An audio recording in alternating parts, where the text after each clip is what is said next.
was asking if you was ready. Cut!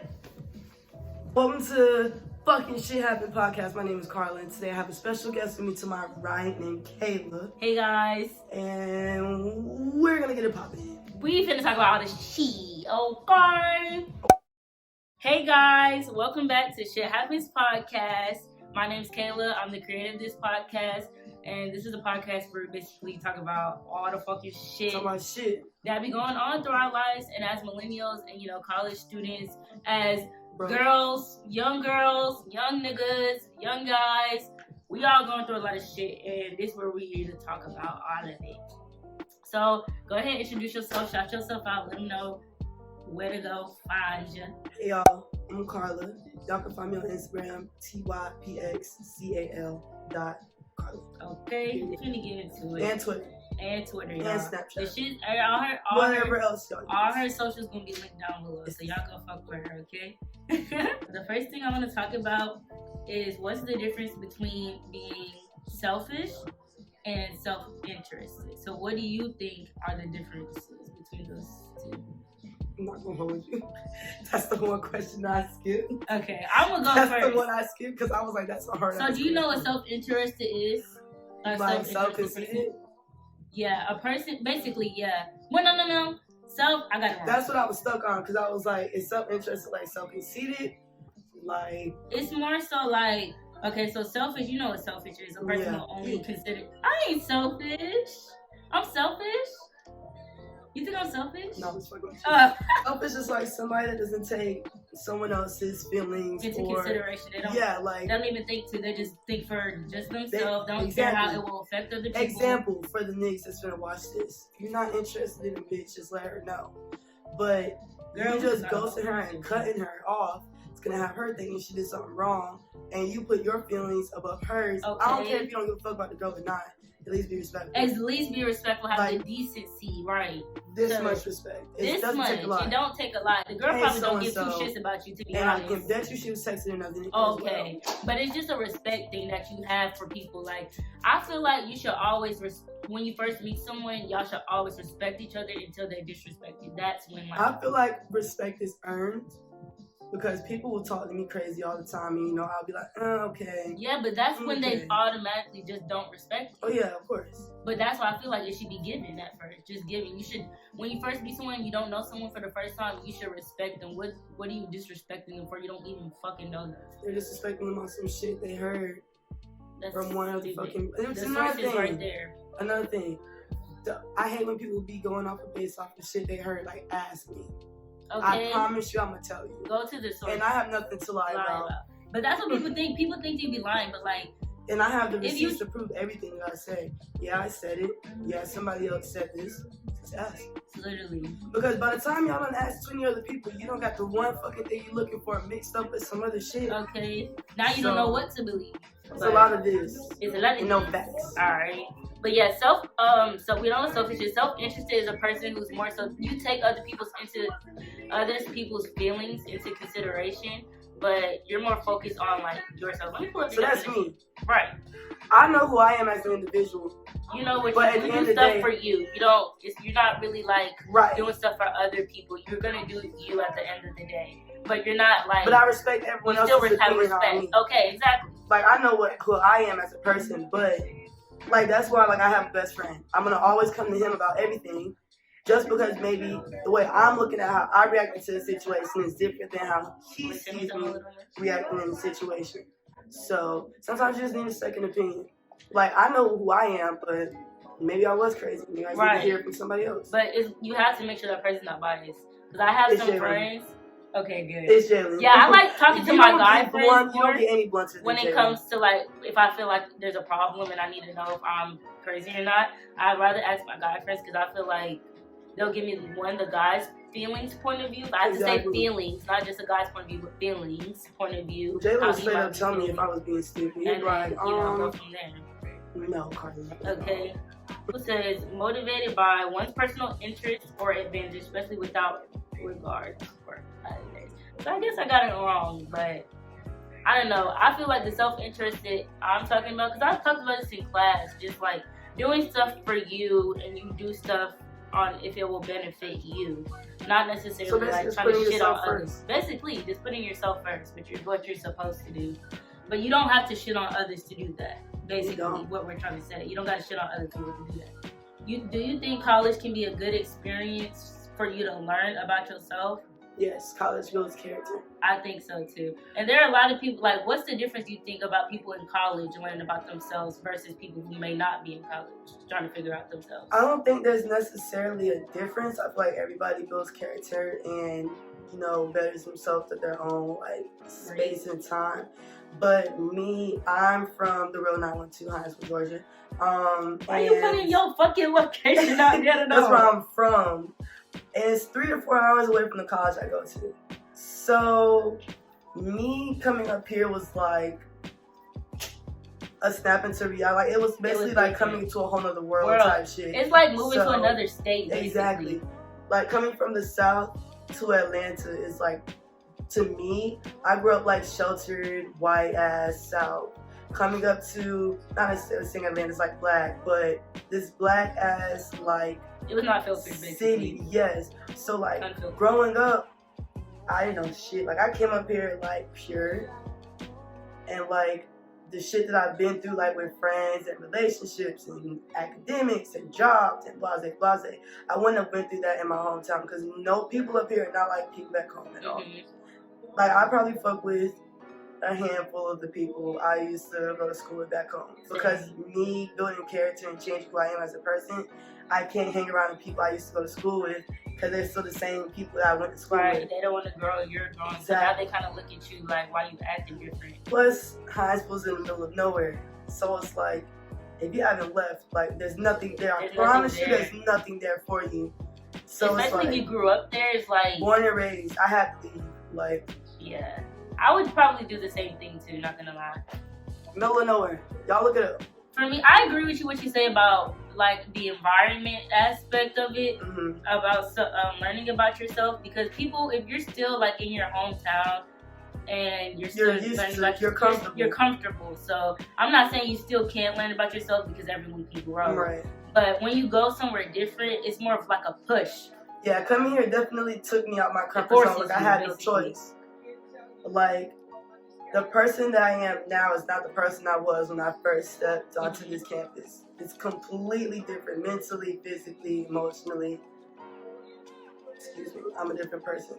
So, that's the one thing I will say about Atlanta and moving to a different area. You are going to have to push yourself to become who you want to become. Everything's fast over here. Everyone's moving so fast. You literally can restart your whole entire life. And it's kind of motivating in a way, though. I like to look at it like that. That was my goal, because back home, I wasn't really me. Like I kept myself to what I wanted people to see, and I always told myself, okay, when I come to Kennesaw, I'm gonna make sure that I'm gonna be me and turn to the person I want to be, and not give a fuck about anybody else, because I've been hidden my entire life. Right. I feel like I was still like that even in my freshman year, but that could be due to the part that we were inside a lot. We couldn't really go outside and socialize and stuff like that. But a lot this year, I did challenge myself to be more myself when I'm around others, because sometimes I do find myself kind of scared to be judged. Exactly. That was basically scared to be judged, basically, because I know my personality is very in your face, and not everybody's gonna like that. But I had to learn that. Why should you give a fuck about the people who don't? If high school freshman year me could see me now, I would be like, who the fuck? Would you be happier, or would I would you be happy that I became the girl that I always wanted to be? I would be too. And I wouldn't even say I'm the girl yet, but I see myself getting there, and I like that. It's only going up from here. Okay. I'm where I'm at. Open stop. Hurry out.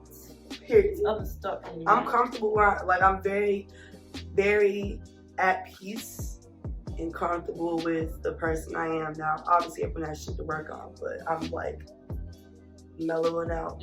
I'm just chilling. So you think being in college has a lot to do with how you became that person, though? Definitely, because you feel like you said you couldn't do the same thing back coming up here, I was able to tell my parents no. I was able to express my opinion. It's one thing living with your parents, and it's another thing living 5 hours away from your parents. They can't whoop your ass. Not even that. You basically have no say so in what you do, but you don't. Because you live under their house, live under their You rules. only know what you know. Like, I'm in a position where I financially can take care of myself if I need to. Yes, my parents do help me out. Shout out to mom and dad. They do. But I'm financially in a place where I can take care of myself, mentally in a place where I can take care of myself. So it's like I'm able to make decisions and not worry about what my mom and dad's going to say. Because those are my biggest, I don't want to say bullies, but they're on my ass. Oh. So I can make mistakes up here and they will have no clue it even happened. I'll be able to grow from it instead of me making a mistake and going home and being screamed at and belittled and this, that, and the third. Yeah. So I grew up kind of in the same household to where, like, if you made a mistake, you don't even talk about the mistake, what you did wrong. You're just automatically punished for it. Don't do it again. So, like, being in college has helped me learn to, like, when I see my mistakes, I know what I did wrong. You can pinpoint out what went wrong and fix it and, like, grow from it. Shit happens. At home. Literally. Life happens and you have to grow from it. That's basically what this podcast is all about. I can't say, like, half of the mistakes that I made in college, I could have made in high school if my parents let me. 110%. Yeah. 110%. That freedom come with the cost, though. It really do. You gonna get your shit handed to you. You are college will beat your ass up and down. College is the parent that whoop your ass the worst, the worst way. College will bring, not even college as a whole, just growing up, like in a new environment will bring out any insecurity or fear you never thought you had, like out in the fucking present. Because if you're not comfortable within yourself, you're gonna surround yourself around people that you wish you were. And that's not gonna do nothing for you because now all you're doing is you're fucking addicted to comparing yourself to people who you're not. It's just making it worse. You have to do shit for you. Right. Those insecurities need to come up so you can learn about them and learn through them and learn to not give a shit. That was the biggest thing for me freshman year was like going through all the trauma that I went through. We're not gonna speak on that. That's a whole other podcast. That's a whole other girl stuff. Going through the shit that I went through freshman year, if you know, you know, like that helped me realize, like, damn, I really don't have anybody but myself. And I was able to, like that's my building block. Like, whenever shit gets tough, I look back at the shit that I went through freshman year and I'm like, bro, it's nothing compared to that. Like, I've grown so much. This shit, nothing. And that's what you're supposed to do when you're, like, in a low point in your life. You're not supposed to just think negatively about how bad it is. Be grateful and reflect on the good things that you have done and are the good things that have come your way. The shit that you've gone through, okay? Y'all don't. No, you don't. Alright, let's talk about the next one. Why does this generation not go on dates anymore or get into serious relationships? The last time I heard of one of my friends going on a date or getting into a serious relationship was high school. Literally. Last date that I was on was June. It was my last nigga. It's funny because every time I get on a podcast, I have to speak about this bitch. This is the second time I've had to speak about this nigga. We're talking about your past experiences. I had to talk about this nigga 3 times in the other podcast, in the God 15 podcast, bro. But last date that I went on, he took me to JJ's. Aww. That was just our spot. We went there like maybe 3 or 4 times within the summer of us doing what we were doing. But like a lot of dudes don't really do that anymore. Well, I cut a nigga off because he didn't want to. I was like, I want to go on a date. I want to go to the movie, so I don't do dates. Cut. Right, like why? Why don't you do dates? If you don't have a reliable reason for it, then what the fuck? I'm not gonna just lay in the bed with you all day because that's all you want to do. And I'm not even gonna say that. Like, okay, sex, yes, but laying in bed all the day, like sometimes, like I don't mind laying with my significant other. Keyword. But it's more to a relationship than laying in the bed because when we get married and have kids, you don't want to escape from our kids. You don't want to go on dates. I'm gonna be so used to laying in the fucking bed the whole relationship. I'm not gonna want to get the fuck up. Okay, exactly. Like realistically, I just feel like there are certain things that should be done in a relationship, and I feel like you and your significant other being out in a place where y'all are comfortable should be one of those things. She likes music, you like music, go to a concert. Okay. She likes art, you like art, go to a museum. You like basketball, she's learning how to play 2K, go to a basketball game. Like, there's been the date. Another thing, dates don't just always have to be for fucking females. Like, okay, maybe I want to take you go to a basketball game. Maybe I want to take you out to eat. But why do I'm not saying it's bad for me to have to put that step forward, but it should be provided both ways. Both ways, and it's never. I like to eat. Every nigga I've ever been with knows that I like to eat. So any dates for me is just food. I don't care if you're taking me to McDonald's. I don't care if we in my car with the computer watching Netflix, eating some grub, smoking a blunt. That is the time to me. Well, how many of my last thing would do was we would get up, we would go get McDonald's, we would eat our McDonald's, we would do what grown folks do, watch some TV, sleep, wake up, eat that leftover food, do some homework. Like, that's what we did. But we at least got out a room, because for me, I get depressed a lot. And being in a room for too long is suffocating to me. If it's the same thing over and over again, I'm gonna start, like, for instance, I was mad depressed this month.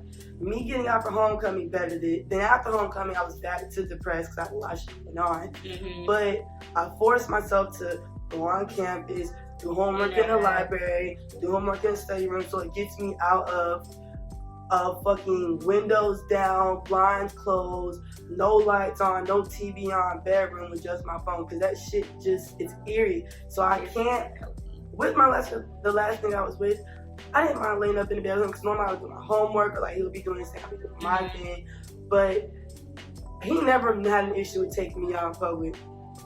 Ever. And also, I feel like it takes away from communication from when y'all kind of grow apart when y'all do that a lot. Because then at some point, that's all you're doing. You're not really learning about the person anymore. You're losing exactly. interest. Like, you can't see how this person reacts with loud sounds in public. Exactly. You don't see how they react with waiters. You don't see what they're looking at. And, you know, like, oh, maybe that's catching their eye. They like that. You like that? Every guy I've been with, we went on dates. My second body, our first time meeting, we actually went to McDonald's because his job was near McDonald's, and we got McDonald's breakfast, and we literally just sat in the car and talked for hours. That was our first date. That's a lot. Like, shit, small shit. Don't even gotta be no crazy shit. Like, we can go to the dollar store and get some canvases and paint. Like, for something little, like, I'm not saying you don't have to take me to Ruth's Chris, you don't have to take me this, that, and the third. But I'm a very bare minimum as female, because I know what I bring to the table, and I know what I'm worth.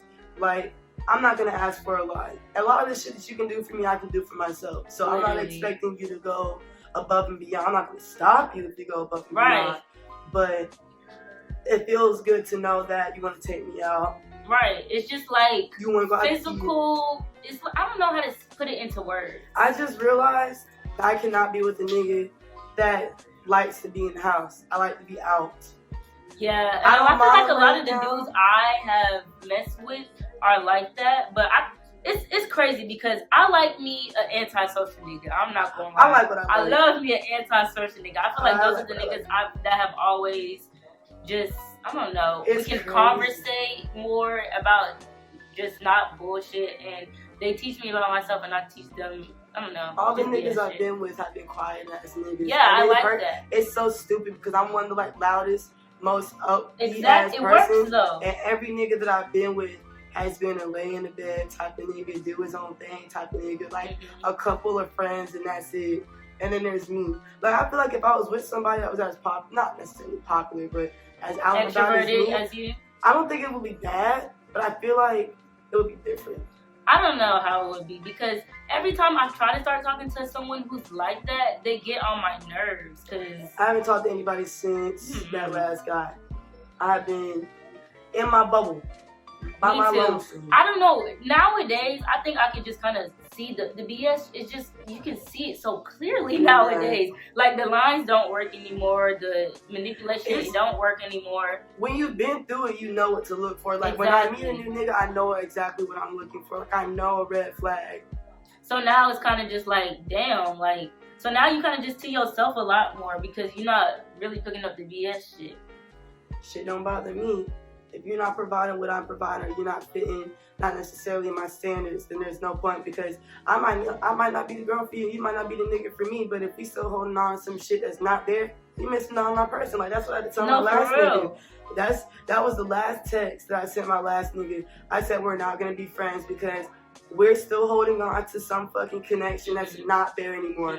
We're not gonna date. We're not gonna become best friends. I don't need any more close friends. Right. Why do we need to be in each other's lives? We're not benefiting. Nothing is coming from this but a fucking block.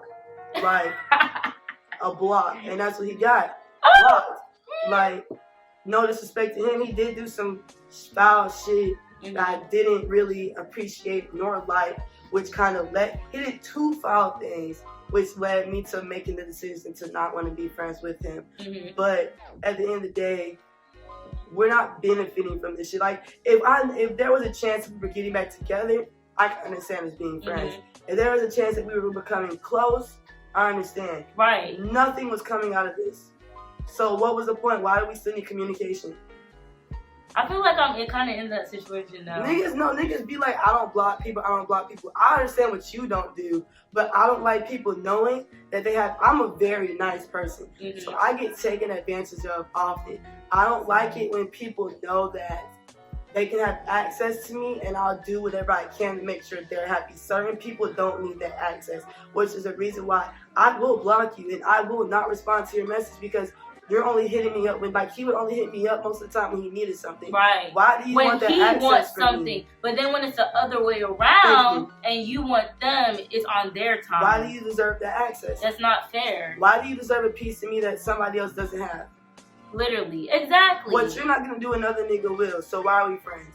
Like, nothing against you. He was a cool guy, but it's like, there's just certain shit that you don't do to people. You don't invalidate their feelings. You don't make them seem like they're crazy. You don't belittle their emotions. Because at the end of the day, I tell you all the time, if you have a reaction to something, it hurts you. It doesn't matter how the other fucking person feels about it. If you cried about it, you were sad about it. Okay. If you got pissed about it, you were pissed about it. You can deny your emotions all you want, but if you're gonna allow somebody else to invalidate your shit, you're gonna start invalidating your own fucking emotions. Then you're gonna be confused when shit that makes you sad don't make you sad no more. Like, that was one of the main reasons why I cut him off, because I felt like he only thought about himself, and he was selfish. Like, I felt like he only thought about himself in every situation. Like, he didn't care about your feelings. I could come to him about something that I felt like hurt my feelings, and it was always, Jesus Christ, Carly, you're doing the most. You're always like, no, I'm not doing the most. I'm reacting the way I'm reacting because it hurt. Not taking consideration of your feelings, basically. You might feel like I'm doing the most, but at the end of the day, have some respect for the fact that it hurt me regardless if you feel like it was a big deal or not. Exactly. Like, you did it. Like, there's nothing you can do now. The damage is already done. Like, I'm not gonna go say I'm this hurt ass female and everything pisses me off, everything makes me sad. No. But if something pisses me off, if that shit is on my chest, I'm gonna get it off. Okay. And you're either gonna listen to it or you're not. It's a TikTok sound, so I thought you were gonna catch on to, but I guess I did not. I haven't been on social media at all this week. I took a break. Like, for instance, Jalen, when you watch this, me and Jalen have fell out twice within our friendship. We've known each other since May of 2019. But the fact that y'all are still friends shows a lot about it. That's exactly what I was going to say. We've fallen out twice. I'm not saying falling out like we got into an argument and didn't talk to each other. I'm saying like we didn't speak for like a month or 2 at a time. And y'all would have never guessed it because we came to work like shit. Nothing happened. We fell out last year and we fell out this year. I don't remember what the fuck we fell out about this year. Remember, because it's that irrelevant. I remember what we fell out about last year. And with him, like, we're petty. When we got to arguments, I subquote everything. Like, you know, we're social media people, like, so I could see, like, he made a tweet referencing the situation. I'm gonna quote that shit because we've had arguments like that where I've quoted his shit. Not bringing it to social media. That's the worst thing. We got into some arguments that weren't even important, weren't even that deep. But because it hurt us so much, and it was feelings, not necessarily feelings because we're friends, but not feelings like that, the but love, y'all feelings. Right, the love that we had for each other, that situation pissed us off so much to where we stopped talking to each other. Like, when you have an argument with a friend, like, okay, fuck you too, you go on about your day. Nah, this shit, the 2 times I've fallen out with Jalen, both situations I've been stupid. Both situations fucked me up. Do you guys think, but the reason why y'all were going so hard was because y'all like care about each other so much? Yeah, of course. Jalen's not a lovey-dovey person. He's not gonna he's not gonna show, like, I know the nigga cares, but he's not gonna show it. Right. I'm the type of person, I will send you the paragraphs, I will tell you I love you, like, that's just me. So I know when I've pissed him off enough that I've actually, like, hurting? Yes. Like, the situation when we fell out this year, like, when we talked about it, I was like, damn, like, I really hurt this nigga when he finally opened. I don't want to say I really hurt him, but I pissed him off enough to where it was like. No, you can say his feelings were hurt. He was impacted. He was impacted by the situation in a negative way. And I see him at a function, and we're around all of our friends that know we don't fuck with each other because we talk shit. I talk shit, he talk shit. Everybody knew that we didn't fuck with each other. Like, hey, this nigga was going around and fuck with Carla. I was going around fuck Jalen. Like, and that shit was gonna get right back to him, and it got right back to me every time. But it was like, he looked at me, I looked at him, he laughed. I said, bitch, come here. And I didn't say bitch, but I was like, come here. You know, Jim, like, oh shit. So we sat there, we had a conversation about it. You know, a couple of words were expressed. There was a couple hands flying. Not saying we were seeing each other, but I talk with my hands. So I was like, but after that, we was able to hug it out and go on about our day. Like, no matter if he feels like I was completely wrong in the situation, which in that situation, I was wrong. I misunderstood and I assumed. Even though he knew I was wrong, he still took my feelings into consideration and apologized. Right. Because there was a thing that he did in that situation that hurt my feelings, yes. Because when I realized I was wrong, I wasn't even able to tell him because he had already blocked me, he had already told everybody he would fuck with me, so it was like, damn, you couldn't even exactly. So I feel like with my last nigga, he didn't even attempt to sit down like Jalen does, to have that or like any other of my friends do, to understand why does Carla feel the way that she feels. Right. What did I do to make her feel this way? Did I trigger something that was deeper? Like, Jalen knows all my trauma, so he knows like if something's pissing me off, 9 times out of 10 it's not him. It's just some shit relating to some shit that he knows about. But with my last nigga, we were close, but like that was when we were just friends. So it was kind of the point where it was like shit was affecting me, and he wasn't looking at it like, okay, it's a past trauma or it's anything like that. Can make it look at it like that. He was looking at it like, but she's doing fucking most.